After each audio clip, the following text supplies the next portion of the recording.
जय हिंद साथियों, कैसे हैं आप सभी लोग। स्वागत है आपका हिंदी ज्ञान सागर में। तो हमारा जो चैप्टर चल रहा था वो समास का चल रहा था, तत्पुरुष समास। ठीक है, तो तत्पुरुष समास में भी जो चल रहा था वो अपादान तत्पुरुष।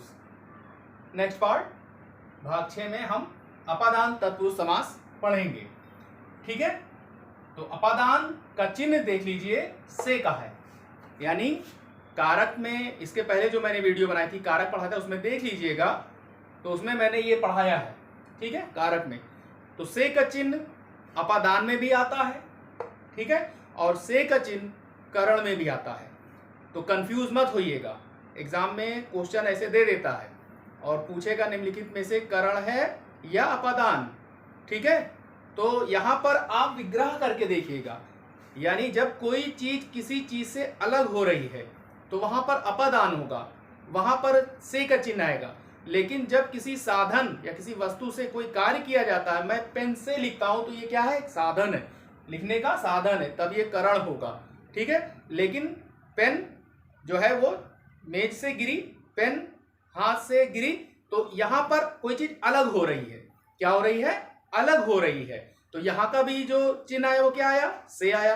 अलग होने के अर्थ में, अलग होने के अर्थ में भी से का चिन्ह है और साधन के रूप में भी से का चिन्ह है। तो कंफ्यूज मत होना, से का चिन्ह देख करके करण पे ही ना लगा देना या से का चिन्ह देख के अपादान पर ही ना लगा देना।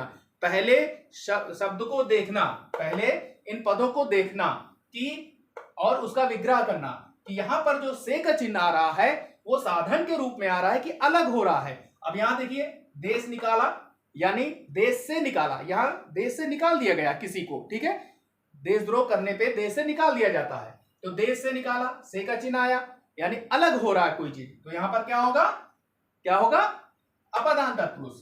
ऋण मुक्त, ऋण से मुक्त हो गया। ठीक है, ऋण से मुक्त, गुण रहित, गुण से रहित, धर्म विमुक्त, धर्म से विमुक्त, रोग मुक्त, रोग से मुक्त हो गया, अभी तक रोगी था अब रोग से मुक्त हो गया। जन्मान, जन्म से जो अंधा था, जन्म से जो अंधा है। ठीक है, भयभीत, भय से भी, आशातीत यानी आशा से अतीत, धनहीन, धन से जो हीन है। ठीक, तो यहां पर आपने देखा से का चिन्ह आया हुआ है, तो ये अलग होने के अर्थ में बता रहा है, तो ये अपादान तत्पुरुष होगा। ठीक, तो अब मेरे ख्याल से आप जान गए होंगे करण और अपादान में क्या अंतर है। दोनों को आप क्या करिएगा, विग्रह करिएगा। ठीक है, केवल से का चिन्ह देख करके निशान करण पे या अपादान पे मत लगाना, पहले उसका विग्रह करना, फिर देखना कि वो अलग हो रहा है या किसी साधन के रूप में उसे प्रयोग किया जा रहा है, तब आप उसको निशान लगाइएगा। अन्यथा बहुत से लोग ऐसे गलती कर देते हैं। तो क्लास कैसी लगी बताइएगा, और जितने भी उदाहरण मैंने दिए हैं अब तक वो लगभग 90% एग्जामों में आ चुके हैं और लगभग पूछे जाते हैं।